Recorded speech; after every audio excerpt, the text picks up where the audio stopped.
Alright, to repair the 6 Plus, we're going to need a Penelope driver, a Phillips driver, tweezers, and of course your new screen. I highly recommend OEM. Now this one had a particularly bad drop, so the corner was dented in, had to use a Dremel tool to fix it to make sure the new screen sit flush. You know the drill.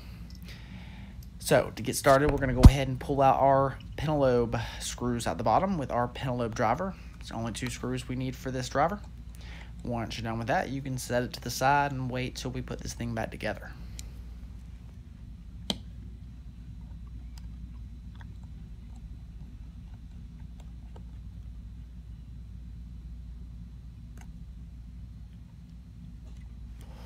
Now, sadly enough, I should have cleaned this up before. Oh, fucking no, I didn't now. So I'm going to go ahead and use some lint rollers to get rid of all this excess little dust, dirt, blah, blah, blah. To open this screen, though, we're going to put a fingernail. Some people use guitar picks right down at the auxiliary jack. There is a little tiny slot that'll fit right in. If you're able to lift the screen up, use your fingernails to go all the way around, and boom, the screen lifts up. And you'll just continue that fingernail around to the other side until you have the whole frame popped out. Then you should be able to go ahead and lift it up, exposing the iPhone 6 Plus innards. Right. First things we want to do once we're inside is get that battery unplugged. Apple just doesn't like to put stuff in their boards to protect from overshock, and you potentially can fry out LCD filters, capacitors, and stuff like that, and it's just not something you want to deal with. So just unplug the battery, save yourself a headache. After doing that, then you got 5 screws at the top. And these will actually expose your home button, front-facing camera, proximity sensor, ambient sensor, ear speaker flex, your LCD, and your digitizer. To unplug them, easiest way, I use fingernails so I can actually physically feel the tension as I pry up. That way I know I'm not damaging anything. Other people use nylon spudgers. I've been doing this for a long time. I like this way. I haven't fucked up a phone yet. Another thing that you need to be careful to avoid is lifting up on the screen while they're still plugged into the board. This board is first generation of these big phones. So if you were to lift up and put tension on that connector, potentially you'll do damage to it. Most of the time it's the digitizer. Most of the time you have to replace that entire connector.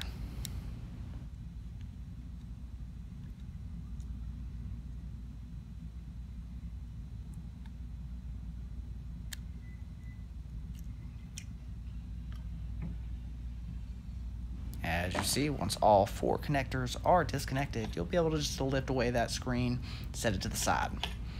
What we're going to do first, and I just like my repairs to be perfect, I'm going to go around the edges with the microfiber with a little bit of alcohol, just get all this dust and dirt. That way I can actually take a look at this frame, see what I'm working with, see if this new screen is going to sit flush.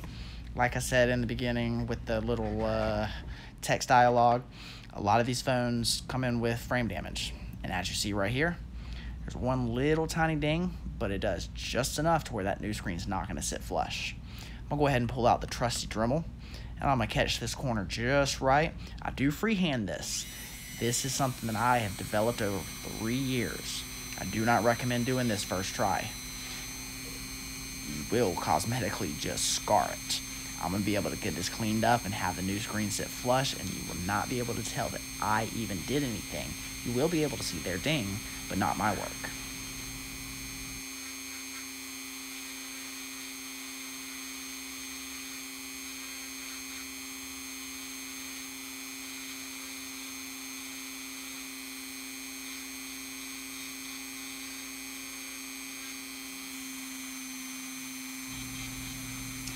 Now, of course, when I'm done with the Dremel, even though I've been doing it for a while, I do want to check my work with, a light rub over it to make sure it's not a rough edge.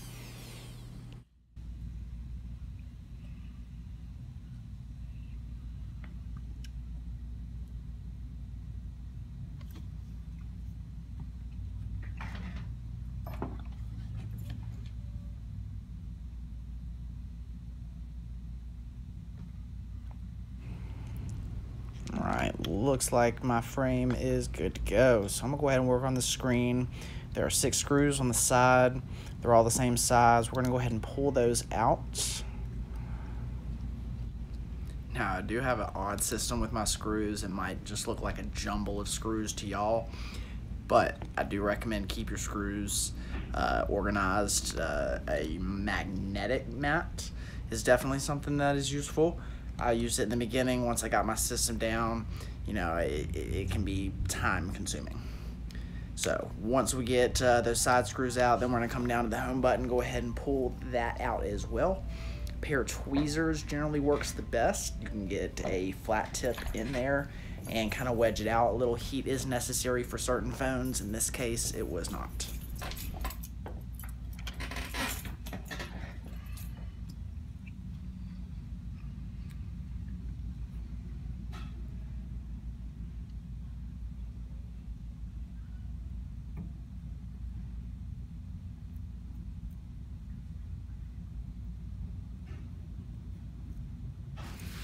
As with all Apple products, including this one, damaging the home button will cause Touch ID to no longer function. So we want to be careful. I'll just jimmy these flat tip tweezers under it. If it gets tough, use a little heat. It'll loosen that adhesive. Once you have pried it up, you should be able to just push that home button out from the front and voila.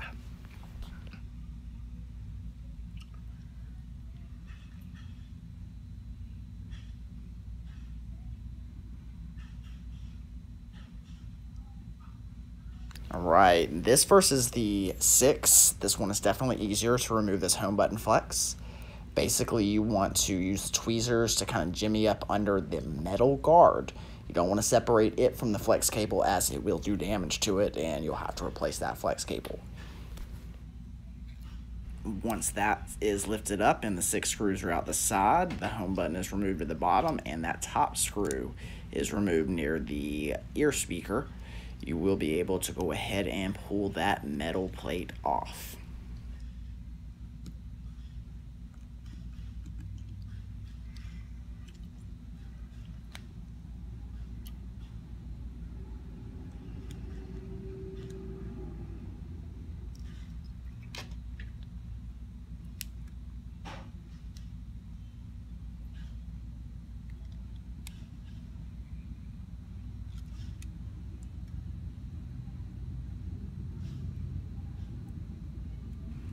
Now, there's supposed to be some adhesive pads that go over the flex cable connector heads, and sometimes it overlaps onto other flex cables that make them stick together.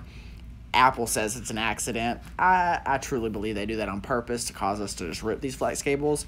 I've done it in the past. It's very easy to do. You just want to be careful. Check that first and separate it if it is.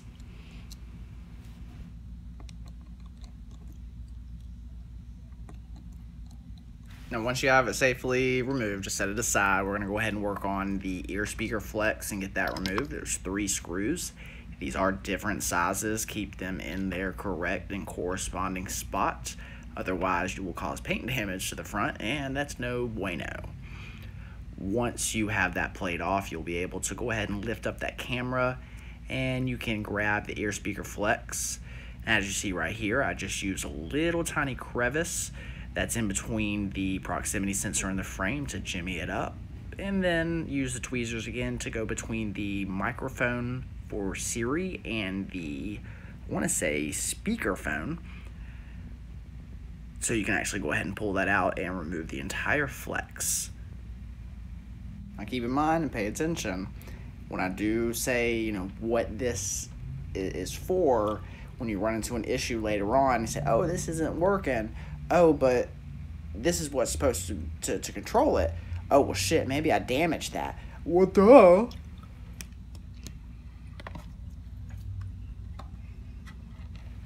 Now, if anything was considered difficult, all that is in the past. This is the easy work, putting it together. We're going to talk cake work. So let's go ahead and walk you through it, starting with the back plate.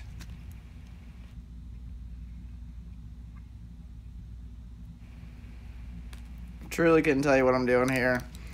Maybe opening up a screen, maybe scratching my butt, maybe picking my nose. I don't know. But we'll pick up in just a moment.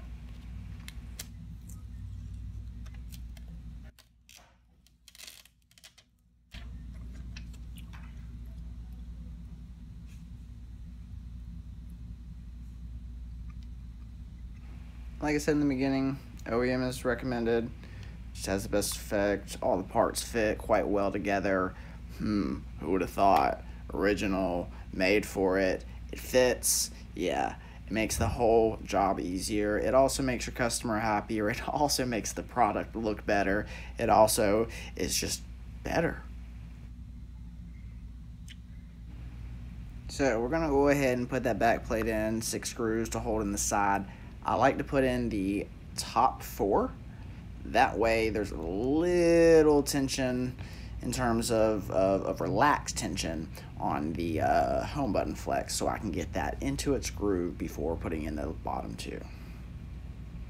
Of course, I do this off camera. I'm a very, very horrible videographer. We're gonna work on that in the future.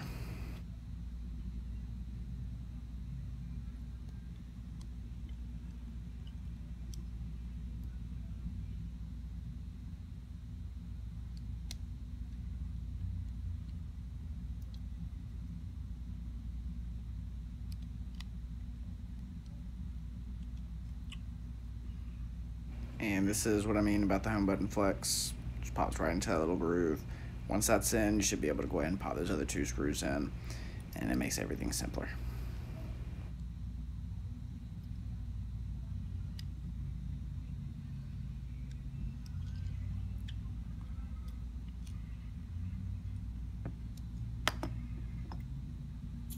And next is the home button. Just go ahead and make sure you actually set the home button part in first. See how I did it wrong and it doesn't fit right. You could potentially damage it just trying to lift it back up. So start by putting the home button in first, and then the flex cable down to those 2 little pegs to hold it in place. It just lines right up. And with that lined up, you'll be able to go ahead and plug it in. Go ahead and put that guard on top of it and replace the 3 screws. Now, I did speed this up just a little bit because somehow I offset my back plate, so I had to loosen the 6 screws on the side so I could slide it up just a little bit to get that 1 screw to go in.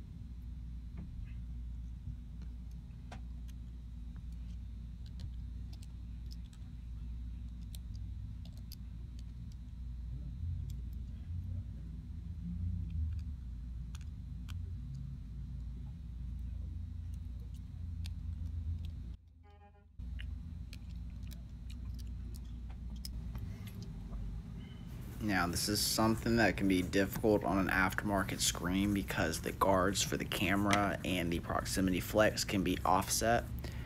This shows a OEM screen.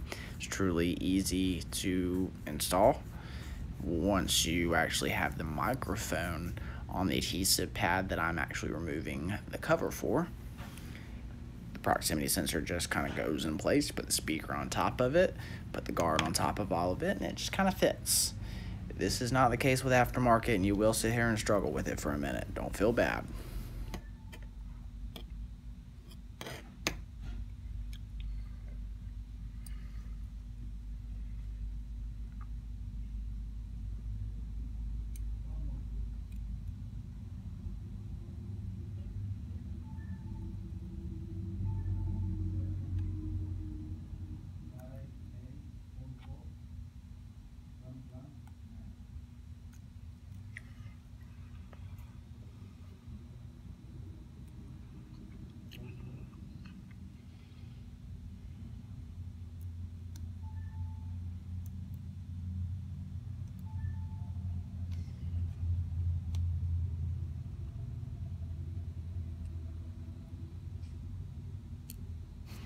It's far more difficult to try to get a close-up of that microphone being stuck to the pad than any of this repair is.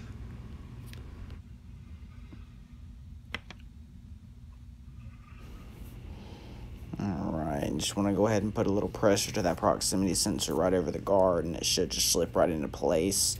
especially with this screen. If not, you know, just kind of work with it. Don't put too much pressure to where you break it or break the screen. Once you've got it in there, you put the ear speaker on top of it, push the camera into its guard, and it should stay.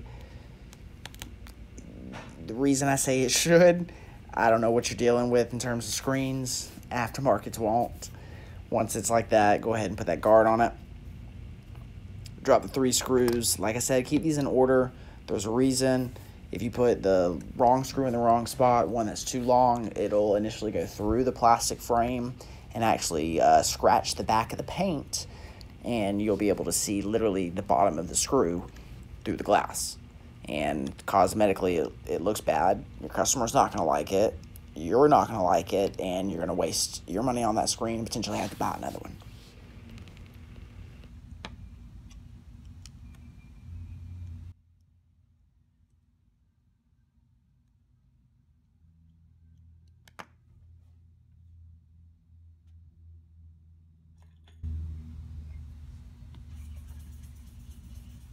Now I might have a little paranoia, but I want to go ahead and erase my fingerprints from this. I might be in the system. I'm not trying to get convicted of a crime just because this person does some murder spree and their phone is found as evidence. So I'm just going to go ahead and take away that bad juju.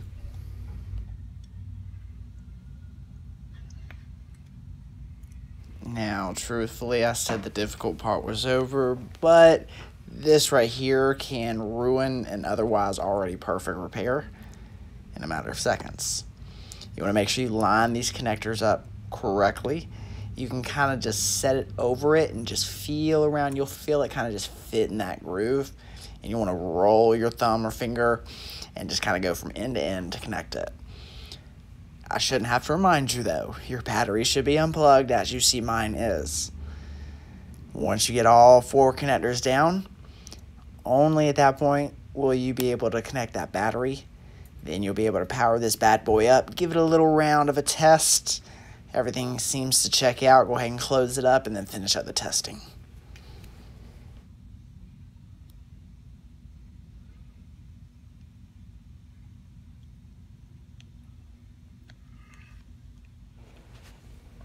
I do get annoyed when I have a customer come in and they hand me their phone and they say, "Is there something wrong with my phone?" It just seems, it looks weird. The touch is off. The screen just doesn't look like my screen. And I have to show them, hey, pull up your notes. Let's get to a white screen. I'll pull up the notes on my phone. See how mine's white? And yours is purple. The crack shop that you went and got this fixed at, oh, they're certified?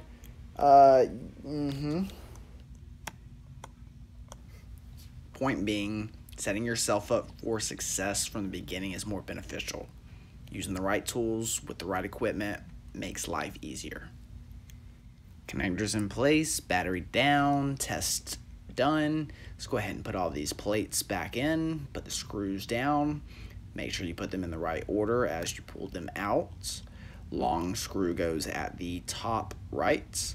The rest are similar in size, but there is one that is slightly different. That is the one that goes in the left top corner. Now, of course, the battery screws are different size. The one on the left side is obviously longer. The one on the right side is obviously shorter.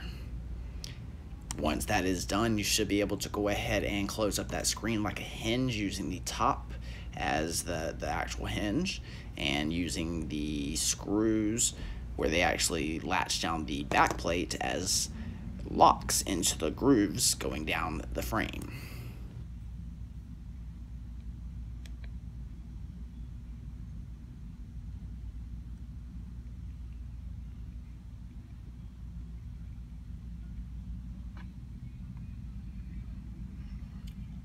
Now, there's 2 reasons I like to put it on the emergency calls only when I'm closing this up. 1, I don't want to accidentally activate the screen, start putting in the pin, lock the person out of their iPhone. 2, it's a completely white screen. I should be able to see if any pressure is put on the backside, that can potentially cause a burn-in, which will basically be a bright little like pinpoint white, and it's eyesore. I see it on a lot of people's phones after they get them repaired at other shops. It doesn't look good. But what does look good is these corners. Even though there was a heavy dent that most likely would have put that screen ajar, that screen sits flush, looks like a brand new phone, thanks to me. Y'all have a wonderful day. Hope you enjoyed the video. If you have any questions, definitely ask me. Otherwise, subscribe. These videos will keep coming, and I will show you different tips and tricks on how to get these phones looking brand new again. Once again, this is Jonathan with Repair Talk. Later.